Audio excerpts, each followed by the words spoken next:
compie 10 anni Musica e Gusto a Lavagna, un anniversario tondo festeggiato come sempre esaltando il connubio tra musica, spettacoli e cibo.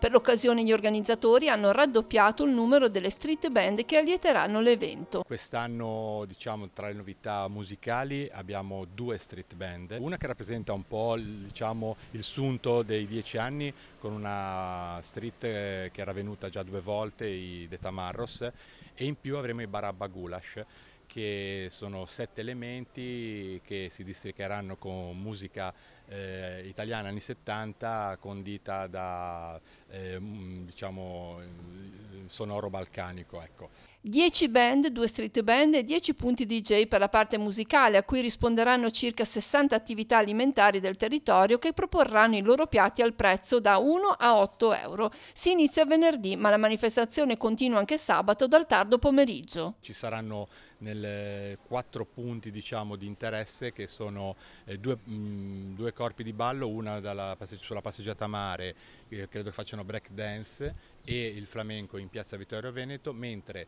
avremo un mercatino dei creativi qua in piazza della Libertà, e dalla chiesa la banda cittadina farà un tributo ai Queen. L'edizione 2019 della manifestazione, promossa dal CIV, ritrova con orgoglio la collaborazione dell'amministrazione comunale neoinsediata. È un rapporto che sta iniziando, sta nascendo, speriamo che, come dire, il cammino sia molto fruttuoso. Hanno moltissima buona volontà, chiaramente non è facile districarsi in una realtà che comunque in questi anni è stata un attimino compromessa, diciamo.